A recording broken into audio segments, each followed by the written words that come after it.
오늘 창세기 강의 69번째 시간입니다. 오늘은 34장을 이야기할 텐데요. 34장은 좀 설교하기가 참 불편한 장입니다.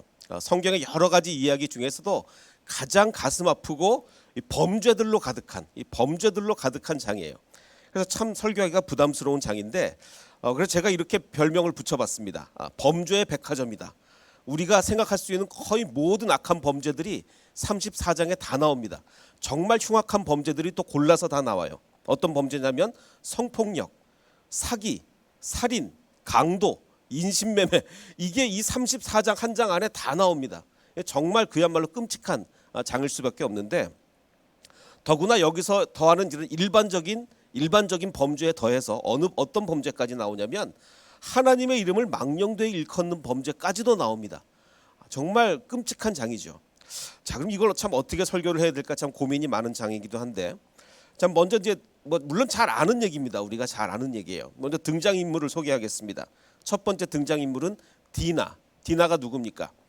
그 야곱의 딸인데, 물론 야곱에는 12아들이 있습니다. 12아들이 있고 딸들도 있었겠죠. 딸이 기록이 안 됐다 뿐이지 많은 딸이 있었을 텐데, 그 중에 유일하게 성경에 기록된 딸입니다. 몇 명이 더 있는지 모르겠지만, 그래서 유일하게 기록된 딸이 이제 디나였고, 근데 안타깝게도 성범죄의 피해자가 됩니다. 디나는. 자, 그다음에 이제 세겜이라는 사람이 나오죠. 세겜은 자기 이름과 그 도시의 이름이 같습니다. 그 얘기는 엄청난 영향력을 가진 사람이란 얘기죠. 글쎄요, 도시 이름이 먼저고 이 사람의 이름이 나중인지, 아니면 사람의 이름이 먼저고 도시가 나중인지 모르겠지만, 어쨌든 도시 이름과 사람의 이름이 같다는 것은 굉장한 지도자란 얘기예요. 자, 그런데 성범죄자입니다. 디나를 범하게 되죠. 자, 그리고 이제 하몰이라는 사람은 이 세겜의 아버지입니다. 아버지인데 이 사람은 아주 전형적인 기업가예요. 모든 걸 이제 협상으로 해결을 하려는 그런 기업가의 모습을 보여주고 있습니다. 그리고 야곱의 아들들은 자기 누이 동생이 이제 성범죄를 당하자 그 피해를 보복하려고 아주 보복적인 일을 하게 되죠. 자, 그다음에 이제 야곱이 나오는데, 자, 그럼 이 성경은 이 사건을 야곱을 어떻게 평가를 할 것인가? 그게 오늘 말씀의 핵심이 되겠습니다. 자, 이제 1절부터 한번 보도록 하겠습니다. 자, 34장 1절은 이렇게 얘기합니다. 레아가 야곱에게 낳은 딸 디나가 있었습니다. 근데 그녀가 이제 나갔습니다. 바깥으로 나갔어요. 자, 그런데 이 레아는 야곱의 어떤 부인입니까? 야곱은 2명의 정식 부인과 2명의 첩이 있었는데, 그 중에 레아는 정말 사랑 못 받는 아내였죠. 그 야곱은 누구만 사랑했습니까? 라헬만 그렇게 사랑했어요. 자, 레아는 정말 사랑을 못 받는 부인이었는데, 자, 근데 이 딸 디나가 누구의 딸이냐고 기억을 하냐면 레아가 낳은 딸이다. 자, 이렇게 말을 시작했다는 것은 시작부터 야곱이 이 딸에게 관심이 없을 것을 미리 암시를 하고 갑니다. 1절부터 딱 야곱은 이 딸이 무슨 일을 당하던 별로 관심이 없겠구나 라는 것을 우리에게 암시를 해주고 있는 거예요. 자, 그럼 이 디나가 밖에를 나갔다 그랬는데 왜 나갔느냐? 그건 조금 나중에 설명을 드리도록 하고, 그래서 2절을 보면 그 하몰의 아들인 그 땅의 추장 세겜이다. 그 추장 세겜이 그녀를 보고 끌어들여서 이제 성범죄를 저지르게 됩니다. 자, 그런데 이제 우리나라 말 번역이 추장이라고 번역을 했어요. 추장. 이걸 또 우리가 추장하면 우리 머릿속에는 어떤 단어만 떠오릅니까? 이 아프리카 추장 이런 사람들만 머릿속에 떠오르게 되는데, 이 히브리어는 그 나시라는 단어입니다. 이거를 왜 추장으로 번역을 했는지 모르겠어요. 왜냐하면 출애굽기에서는 이 나시를 뭐라고 번역하냐면 지도자죠. 나시, 지도자입니다. 그리고 민수기에 보면 지휘관.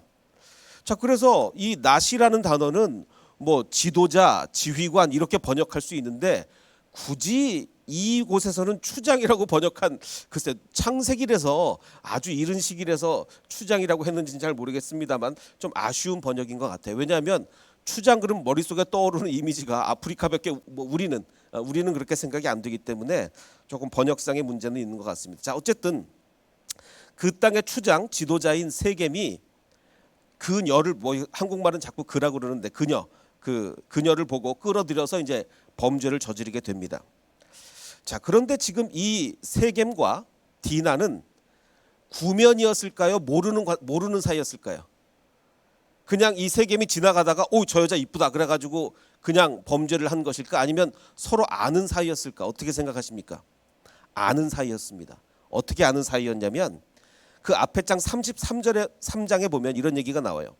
야곱이 자기가 지금 장막을 치고 있는 그 밭을 내가 이 땅을 사야 되겠다. 그래서 사는데 누구한테 사냐면 지금 이 하몰의 아들들 세겜으로부터 그 땅을 삽니다. 이 일이 있기 전에 땅 거래를 했어요. 이미 땅 거래를 했기 때문에 이 아마 세겜은 디나를 봤을지도 몰라요. 그 전부터. 그래서 어쨌든 서로가 이제 대충은 아는 사이였을 거예요. 그래서 이제 서로 아는 사이였는데 그럼 디나가 바깥을 왜 나갔느냐? 제가 아까 그냥 넘어갔는데 디나가 그 땅에 딸들을 보러 나갔다가 일을 당한 거예요.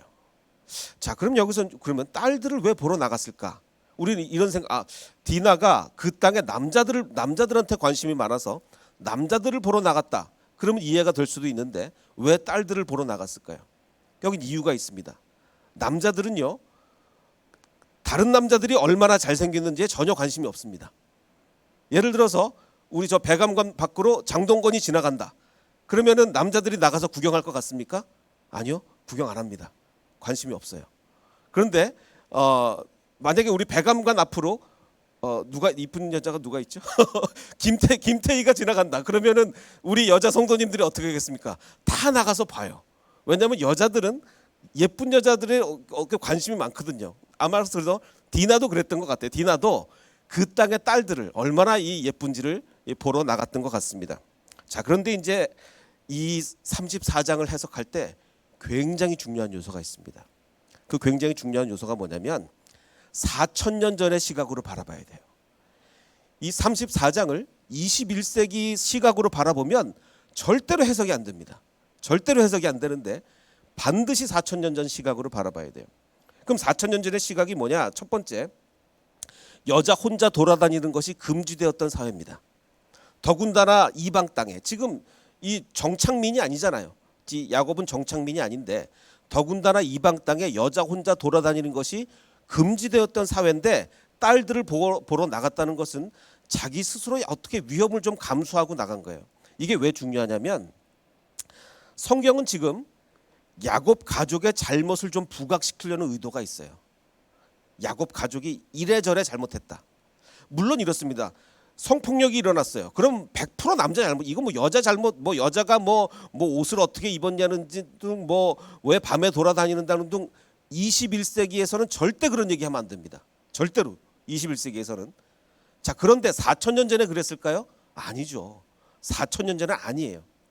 그래서 지금 이걸 21세기 사고방식으로 해석하면 절대 해석 안 됩니다.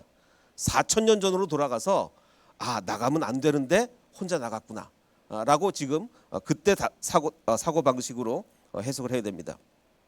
자, 그런데 또 특이한 게 벌어집니다. 범죄한 후에 세겜이 이제 어떻게 됐느냐. 난방을 좀 꺼주시면 감사하겠습니다. 자, 범죄한 후에 세겜. 자, 보통은 그 대부분의 성범죄자들은 성범죄를 저지른 후에 여자를 뭐 버리거나 막 이런 경우가 굉장히 많죠. 자, 그런데 이 세겜은 좀 특이했어요. 어떻게 했느냐? 성범죄를 저지른 후에 마음이 깊이 디나에게 연연했다.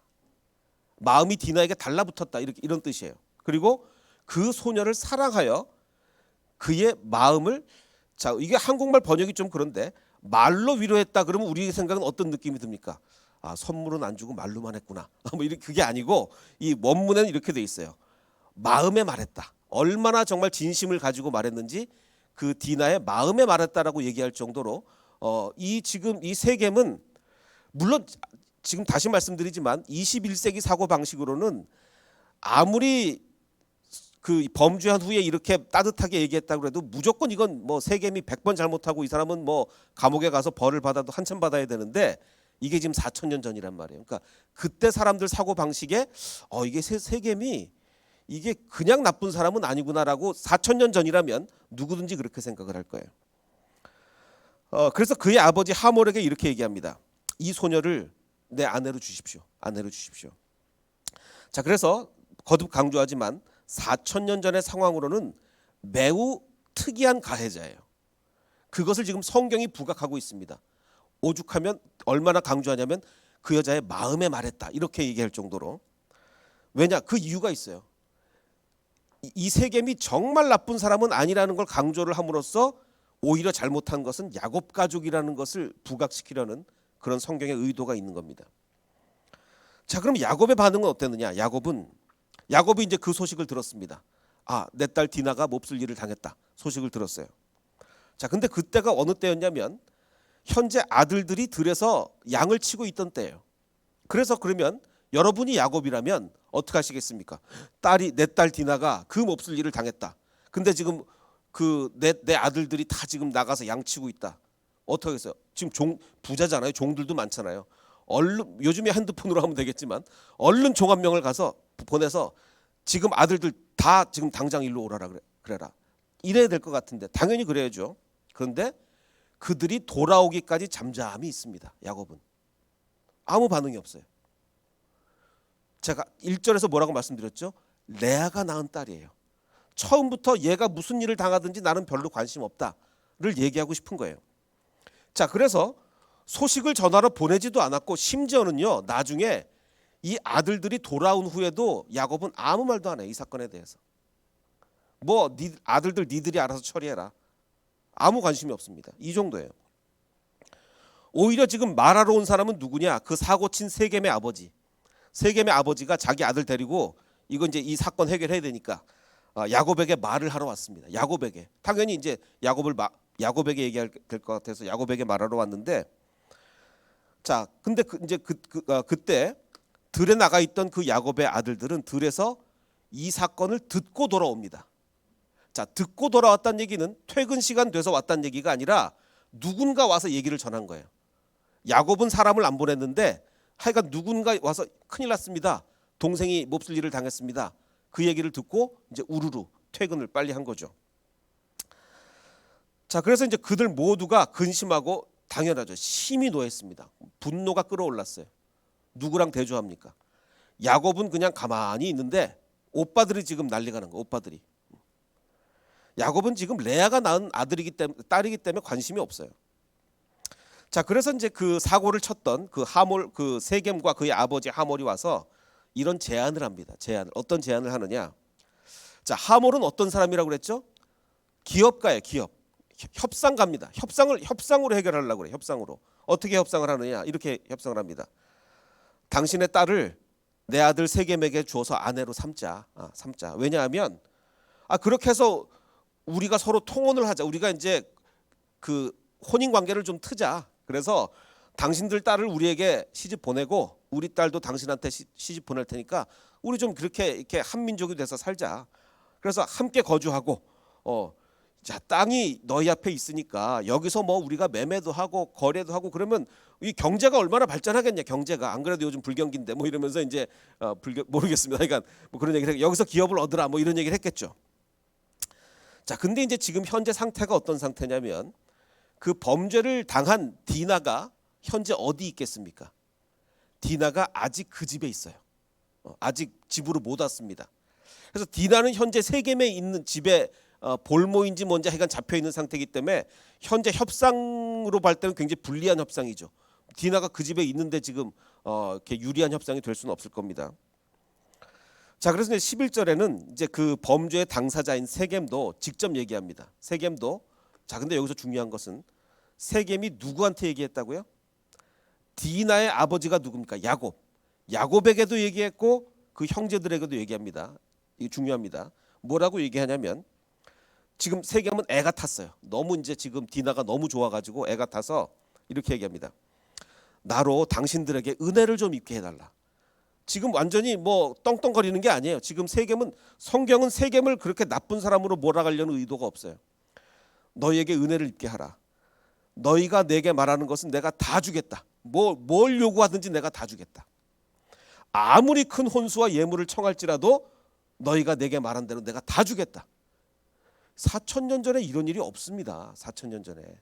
그래서 지금 성경은 우리가 21세기 사고 방식으로는 세겜이 뭐 100번 뭐 종신형을 선고받아도 모자라겠지만 4,000년 사고 방식은 안 그래요.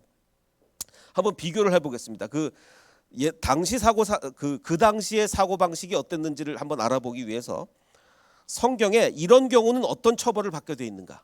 성경에 율법에 물론 출애굽기니까 요거보다 후대 일이지만 어떤 처벌을 받게 돼 있는가 한번 보면 신명기에 보면 만일 남자가 약혼하지 아니한 처녀를 만나서 그를 붙들고 동침을 했다. 강제로 동침을 했다. 지금 딱 이 케이스 지금 이 케이스인데 자 그렇게 될 경우 어떻게 되느냐? 그러면 이렇게 이제 벌이 내려집니다. 그 남자는 그 처녀의 아버지에게 은 50세겔 돈을 줘야 됩니다. 돈을 주고 그 처녀를 아내로 삼아야 됩니다. 그리고 평생 그녀를 버리지 못해요. 아무리 뭐 내가 이제 뭐 문제가 생겼다 그래도 자기가 잘못했기 때문에 그 처녀를 자 지금 이런 율법이 내렸다는 것은 그때 당시 사람들이 이 정도로 잘했다는 얘기입니까? 이런 걸 못하니까 법으로 만들었다는 얘기입니까? 이 정도도 못하니까 법으로 만든 거예요. 무슨 얘기인지 아시겠죠? 몹쓸 짓을 해놓고 아무 책임도 안 지고 막 이런 사회였어요. 심지어는 벌도 안 받고 그 당시 뭐 감옥이 있습니까? 뭐가 있습니까? 벌도 안 받고 뭐 나쁜 짓을 해놓고 뭐 떵떵거리며 살던 사회이기 때문에 하나님은 법을 만든 거예요. 너 이런 몹쓸 짓을 하면 그 여자 반드시 데리고 살고 돈으로 보상을 해라. 자 그런데 지금 이 세겜이라는 사람은 이거보다 훨씬 더한 거. 내가 무슨 요구를 하든지 내가 다 들어주겠다. 자 그러니까 지금 21세기 사고 방식이 아닌 4,000년 전으로는 세겜이 나쁜 사람이 아니에요. 물론 범죄를 저질렀다는 건 참 나쁘지만 자 그래서 이제 그 14절에 보면 이제 야곱의 아들들이 이제 그 세겜과 하몰한테 얘기를 합니다. 근데 중요한 것은 이 얘기를 누가 했다고요? 야곱이 했다고요? 아니요. 야곱은 관심이 없는 정도를 떠나서 나중에 보니까 이 얘기할 때 야곱은 없었어요. 이 얘기 내용을 몰라요. 무슨 얘기냐? 한참 얘기를 들었어요. 지금 그 하몰이 와서 우리 거래합시다 거래. 이러지 말고 우리 이게 협상으로 잘 해결합시다. 또 그 세겜이 와서 정말 나는 이 디나를 너무 사랑하니까 원하는 대로 다 주겠습니다. 그 얘기를 다 들었어요. 듣고서 자리를 떴습니다. 아들들 보고 니네를 알아서 해결해라고 했는지도 몰라요. 왜냐하면 이 얘기한 내용을 야곱이 나중에 모릅니다. 뭐라고 그랬냐면 그 오빠들이 이렇게 얘기합니다. 우리는 할례 받지 아니한 사람한테 우리 누이를 줄 수가 없다. 그래서 만일 너희 중 남자가 니네 전부 다 할례를 받으면 그러면 우리가 우리 동생을 당신에게 주겠다. 근데 다들 아시겠지만 지금 이거 거짓말입니다. 할례 받아서 고통당하는 중에 가서 다 죽여버리려고 전혀 그런 마음 없으면서 거짓말을 하고 있는 거예요. 자 그럼 이게 뭐가 문제입니까? 지금 이 34장은 범죄의 백화점이라고 그랬어요. 이게 뭐가 문제냐면 하나님의 이름을 망령되이 사용하는 겁니다. 지금 할례라는 게 뭐죠? 물론 여기서 하나님 아니면 뭐 여호와라는 이름은 쓰지 않았지만 할례라는 것은 하나님이 이스라엘 그 아브라함과 맺은 언약의 상징이잖아요. 그 언약의 상징을 가지고 범죄를 하려는 거예요. 다들 아파 있는 도중에 다 죽여버리려는. 이게 하나님의 이름을 망령되이 일컫는 게 아니고 뭐겠습니까? 그러니까 지금 별의별 범죄가 다 나오는 거예요. 자 그런데 세겜은 디나를 너무나 좋아한 나머지 그걸 받아들이기로 했어요. 그래서 자기네 집안 사람들 뭐 다 할례 받기로 했습니다. 그래서 그 일 행하기를 지체하지 아니하였으니 그가 야곱의 딸을 사랑함이며 그는 그의 아버지 집에서 가장 존귀한 워낙 존경도 받고 이런 사람이라서 야 가서 우리 다 할례 받자. 전부 다 할례를 받는 거예요. 자 그래서 24절에 모든 남자가 할례를 다 받았는데 제3일에 뭐 3일째가 제일 아프답니다. 아직 그들이 아파할 때 자 아까 그 야곱에게는 4명의 부인이 있는데 2명이 정식이고 2명이 첩인데 같은 어머니의 오빠가 누구냐면 시므온과 레위죠. 시므온과 레위가 앞장서서 내 친동생을 뭐 이러면서 몰래 그 성읍을 기습하여 모든 남자를 다 죽이고 디나를 세겜의 집에서 뭐 붙잡혀 있는지 하여간 데리고 오고 그 후에 다른 아들들이 다 갑니다. 다른 아들들이 다 가서 그 성읍에 가서 노략을 합니다. 자, 지금 여태까지 어떤 범죄 있었죠? 살인, 뭐 성폭력, 여기 이제 강도까지, 하나님의 이름을 망령되이 일컫고 강도까지, 노략질까지 하고, 그 다음에 양과 소와 나귀뿐만 아니라 자녀와 아내들까지, 여자들까지, 인신매매까지 모든 범죄가 다 있어요. 모든 흉악 범죄가 다 있습니다. 즉 다시 말하면, 물론 성폭력은 세겜이 저질렀는데, 정말 나쁜 범죄를 저질렀는데, 야곱의 가족들은 세겜보다 더 큰 범죄를 지금 하고 있는 거예요. 야곱의 가족들이 세겜보다 더 큰 범죄를 하고 있는 거예요. 그래서 지금 창세기 34장은 범죄의 백화점인데, 심지어는 하나님의 이름을 망령되이 일컫는 범죄까지 하는데, 이 34장에서 모든 사람의 머릿속에 하나님이 없어요.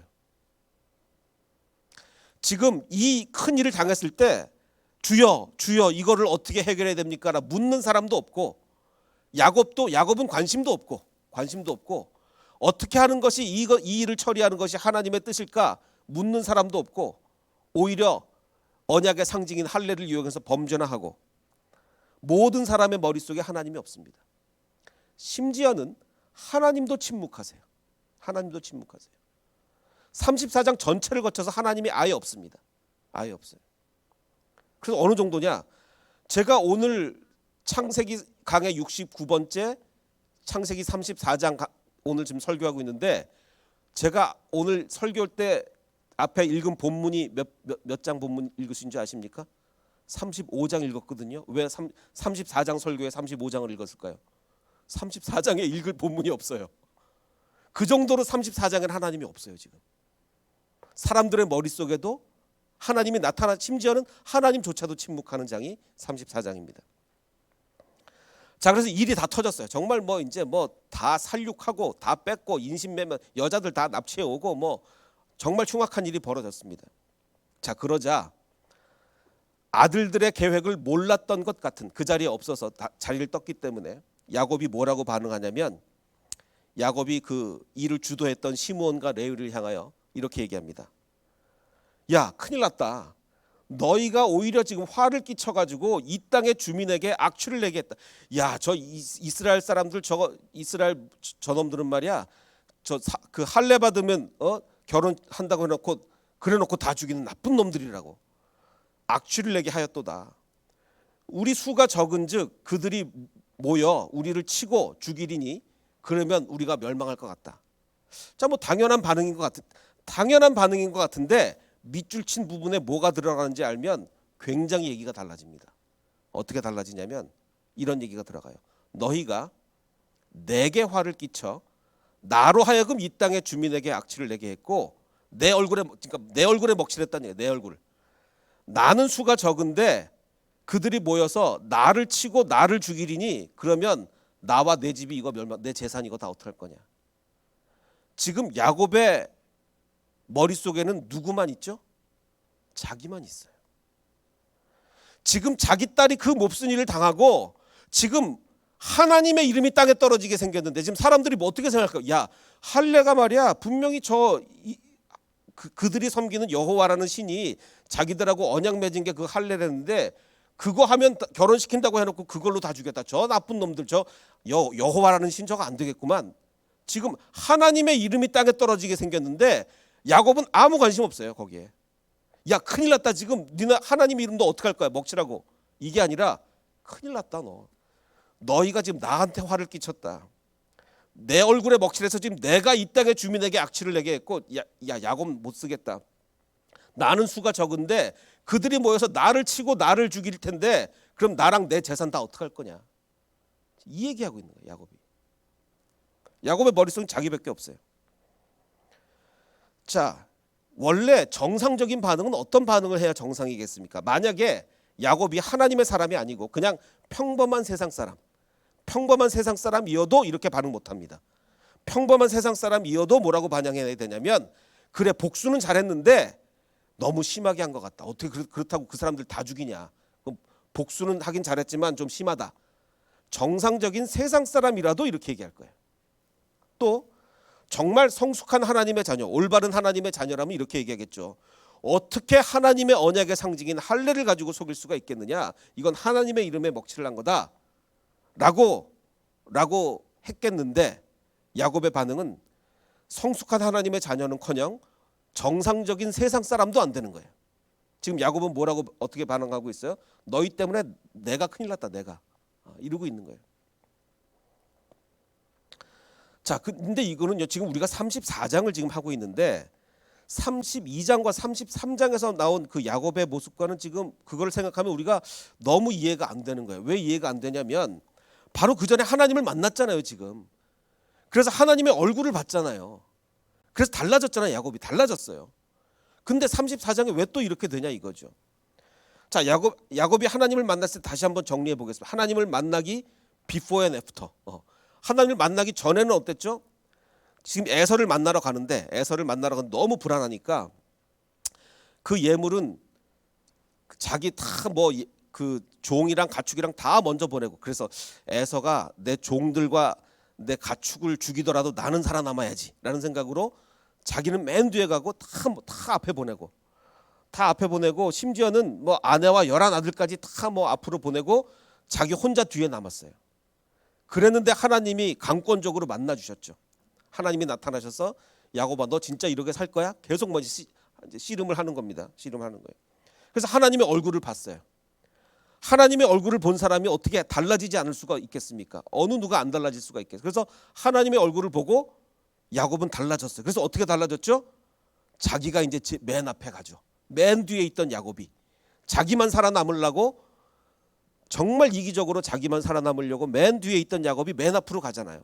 이거는 달라졌는데 제가 뭐라고 말씀드렸습니까? 하나님을 만나도 절대 안 달라지는 게 있다고 그랬죠. 뭐였죠? 차별하는 거. 자기가 맨 앞에 가긴 했지만 자기 뒤에 여종들과 그 낳은 아들들은 좀 앞에 위험한 데 두고, 그 다음에 레아와 그 자식들은 조금 두 번째로 위험한데, 또 라헬이 낳은 자식은 제일 안전한데, 이렇게 뒀다는 거예요. 그러니까 뭐 달라지는 것과 달라지는 것이 없는 게 분명히 있긴 합니다. 어쨌든 근데 중요한 것은 하나님의 얼굴을 보고 달라졌어요. 정말 달라졌어요. 자기 혼자 살아남으려고 맨 뒤에 있다 이제 맨 앞으로 갔어요. 자, 그런데 하나님의 만난 후 이기적이었던 모습이 굉장히 많이 달라졌고, 중요한 것은 또 불안을 극복했다는 거예요. 지금 에서가 얼마나 불안했을까. 그 야곱이 에서 만나면 자기 죽일 것 같아서 정말 불안하다가도 맨 앞에 나간 게 달라진 겁니다. 이 불안을 극복하는 건 정말 쉬운 일이 아니에요. 우리 살면서 얼마나 불안이 많습니까? 그 제가 이제 그 보통 이제 설교를 할 때 토요일 날 밤에 이제 설교 준비를 마치고 PPT를, 이 파워포인트를 언제 만드냐면 주일 날 좀 새벽에 와서 그 새벽에서 교회에서 이제 파워포인트를 이렇게 만드는데, 새벽에 만드는데, 그 오늘은 이제 그 파워포인트를 막 이제 만들고 있는데 그 어떤 그 바로 근처에 있는 교회 목사님이라고 하면서 찾아오셨어요. 유 목사님. 그래서 찾아왔습니다. 그래서 저 모르는 분이에요. 그래서 누구신가요? 그랬더니 여기 근처에 있는 뭐 어느 교회 목사님이시래요. 그래서 주일 아침에 웬일이십니까? 그랬더니 마침 우리 교회 오늘 뭐 외부 강사님이 오셔서 본인이 설교를 안 하신다는, 그래서 시간이 나서 한번 여기 와보고 싶어서 와보셨대요. 그래서 그러시냐고, 그래서 뭐 차 한잔 드시라고 하면서 뭐 여기 뭐 예배당도 좀 보고 싶다 해서 예배당 보여드리고, 뭐 방송실 보고 싶다 그래서 방송실 보여드리고, 뭐 자, 그런데 이제 문제는 이제 예배 시간이 다가오는데 그분이 빨리 가셔야 되잖아요. 그래야 저도 이제 파워포인트 만들고 뭐 이렇게 해야 되는데, 계속 이거 물어보고 저거 물어보고 뭐 와보고 싶었다 그러고 계속 그러시는 거예요. 그래서 큰일 났다. 이제 시간이 점점 다가오는데 파워포인트를 만들어야 제가 설교를 할 거 아니에요. 막 그래서 막 이 스트레스가 점점 여기까지 올라오는 거예요. 점점 여기까지. 그게 도저히 안 가시니까 끝까지. 그래서 빨리 가시라고 말을 해야 되겠다. 그래서 이제 가시라고 이제 말을 하려고 딱 하는데 그때 알람 소리가 울리고 제가 꿈에서 깼습니다. 그러니까 제가 이 꿈을 왜 꿨냐면, 제가 어젯밤에 설교를 준비를 좀 늦게까지 했어요. 그러니까 새벽 오늘이죠. 그러니까 새벽 5시 반까지 이제 설교 준비를 하고 딱 1시간만 자고 일어나야지 하고 시계를, 그래도 혹시 또 알람 못 갈까 봐 시계를 여러 개 맞춰 놓고, 이게 제 마음속에 불안이 있었던 거예요. 불안이 있으니까 그 불안이 꿈으로 나타나는 거죠. 꿈으로. 이게 이 목사고 뭐고 누가 그래 불안을 없애는 것은 정말 쉬운 일이 아닙니다. 저로서는 얼마나 불안했겠어요. 지금 5시 반에 자는데 이거 아침에 1시간 딱 자고 일어나서 제대로 파워포인트 만들고 할 수 있을까? 불안하잖아요. 불안해. 근데 이거는 하나님을 믿는다고 해서 이런 불안까지 완전히 다 없어질까요? 그렇진 않아요. 그러니까 하나님을 믿어도 이런 불안까지 완전히 없어지면 그건 사람이 아니죠. 그러니까 믿어도 없어지지 않는 불안이 있고 믿음으로 해서 없어지는 불안이 있어요. 에서를 만나는 이 불안은 하나님을 만나면서 야곱이 없어졌어요. 그래서 맨 앞으로 가요. 아마 하나님 안 만났으면 야곱 절대로 맨 앞으로 못 갔습니다. 하나님 만났으니까 가는 거예요. 자, 그런데 중요한 것은 하나님을 직접 만나서 변화한 야곱이 이게 33장이잖아요. 바로 다음 장 34장에서 왜 야 니네 때문에 지금 내가 큰일 났다. 딸 걱정은 요만큼도 안 해요 지금. 그리고 지금 아들 걱정 요만큼도 안 합니다. 하나님의 이름 땅에 떨어진 거 요만큼도 걱정 안 해요. 나 어떡할 거야. 지금 이렇게 얘기하고 있거든요. 이유가 있습니다. 왜 그럴까요? 지금 33장은 야곱이 20년 만에 가나안 땅으로 돌아온 거예요. 그게 33장이에요. 34장은 그 시점이 언제일까요? 가나안 땅에 돌아올 때 디나는 나이가 어렸어요. 근데 지금은 어떻게 됐죠? 결혼할 나이가 됐어요. 신학자들은 대부분 10년 정도 흐른 걸로 추정합니다. 이 말은 바꿔 말하면 뭐죠? 하나님을 만난 지 10년 됐어요. 하나님을 만날 때는 변했어요. 불안감이 없어지고 에서를 만나러 자기가 앞으로 나갔어요. 근데 10년 동안, 물론 10년 동안 정말 하루도 빼지 않고 정말 주님께 매달리고 살았다면 안 이렇게 됐겠지만 하나님을 만난 지 10년이 되니까 자꾸만 옛날의 야곱으로 돌아가는 거예요. 옛날의 야곱으로. 우리도 그렇습니다. 하나님을 처음 만났을 때 그 감격이 계속 유지가 되느냐? 그렇지가 못해요. 그렇지가 못합니다. 자꾸 옛날로 돌아가요. 그래서 지금 33장에서 하나님 만나서 변했던 야곱이 10년 만에 옛날 야곱으로 돌아가는 거예요. 다시 이기적인 사람으로 되는 거죠. 야곱뿐만이 아니에요. 지금 아까도 말씀드렸지 34장 통째로 하나님이 없어요. 복수심에 눈이 어두워서 언약의 상징을 이용해서 범죄하는 오빠들이 있고 성적 욕망에 눈이 어두워 여인을 짓밟는, 물론 나중에는 사랑했다고 하지만 그런 세겜이 있고 아들의 잘못은 인정도 안 하고 오로지 협상 거래로 문제를 해결하려는 하몰이 있습니다. 그리고 나만 있고 하나님이 없는, 전부 다 자기만 있어요. 어느 누구도 하나님 생각 안 하고 자기만 생각해요. 그게 34장입니다. 그러니 어떤 결과죠? 어느 누구도 행복하지 못하잖아요. 하나님이 없으니까 어느 누구도 행복하지 못해요. 이게 34장이에요. 제가 지난 주간에 한 그 동영상을 봤습니다. 삼풍백화점 잘 기억하시죠? 정말 처참한 사태였는데 삼풍백화점이 무너질 때 제가 이 근처에 있었어요. 마침 제가 여기서 그 국립중앙도서관에서 공부를 하고 있다가 밥을 먹으러 이렇게 밖에 나오는데 그래서 성모병원을 근처를 지났거든요. 성모병원 옆을 지나가는데 성모병원 마당에 피 흘린 사람들이 쫙 있는 거예요. 막 피를 철철 흘려가면서. 그래서 아니 이게 무슨 일이냐 그랬더니 백화점이 무너졌다는 거예요. 막 저는 그래서 피 흘려서 막 쏟아져 나오는 사람들 제가 다 봤습니다. 근데 이 삼풍백화점에서 정말 1초 2초 간격으로 살아남았던 사람이 책을 쓴 게 있어요. 저는 생존자입니다. 제가 책을 못 보고 강연만 들었는데 벌써 이제 이때 19살이던 처녀가 이제는 중년 여인이 돼서 이제 강연을 하더라고요. 이 강연 내용을 보니까 이분 얘기는 그거예요. 한동안 행복에 대해서 오해를 하고 살았다. 너무 큰 불행을 겪어보니까 어떻게 하면 행복할 수 있을까? 고민을 했는데 불행이 너무 선명하니까 마치 행복도 마찬가지로 어느 날 유리창을 깨고 한꺼번에 확 그냥 들이다. 불행이 그렇게 와버리니까 행복도 그렇게 될 줄 알고 뭐 명품백도 사보고 뭐 이것도 해보고 그랬는데 안 행복하더라는 거예요. 안 행복해. 결국은 나중에는 그 트라우마가 없어지질 않아서 뭐 그 극단적인 시도도 여러 번 하고 막 이런 일까지 벌어졌습니다. 근데 이분이 회복된 게 어떻게 회복이 되었느냐? 그 다니던 회사에서 보육원 단체 봉사를 자기가 가고 싶어 간 게 아니라 보육원에 단체 봉사를 간 거예요. 그래서 뭐 처음에는 억지로 뭐 회사에서 가니까 간 거예요. 뭐 그렇게 해서 봉사를 하다가 어떤 아이가 이제 추운 골방에서 이제 혼자 앉아 있더래요. 그래서 뭐 젤리를 보통 이제 애들이 뭐 젤리 좋아하니까 젤리를 줄까? 그러다니까 이 아이가 이렇게 얘기하더라고요. 아니요, 젤리 싫어요. 저 안아주세요라고 얘기를 하더라고요. 그 얘기를 듣고 이제 이 여인은 정말 이 아이를 갖고 펑펑 울게 됩니다.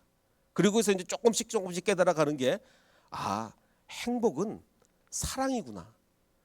이 세상에 사랑이 없으면 어떤 걸 해도 행복해지지 않는데 심지어는 이 아픈 상처를 갖고 있는 나조차도 사랑을 하니까 이게 회복이 되는구나. 행복은 바로 사랑이구나 라는 것을 이분이 깨닫게 됩니다. 자, 34장에 말씀드렸듯이 하나님이 전혀 보이지 않습니다. 사람들의 마음속에도 없고 심지어는 하나님 스스로도 역사하지 않고 침묵하고 계세요. 즉 하나님이 계시지 않다는 것은 뭐가 없다는 얘기입니까? 사랑이 없다는 얘기예요. 하나님이 곧 사랑이시기 때문에 하나님이 없다는 얘기는 사랑이 없다는 얘기예요. 아무도 진정한 사랑을 하지 않습니다. 세겜조차 뭐 디나 좋아한다고 하지만 그걸 우리는 진정한 사랑이라고 얘기하기는 어렵죠. 하나님이 없고 인간의 욕망만 있는 곳에는 불행만 존재할 뿐입니다.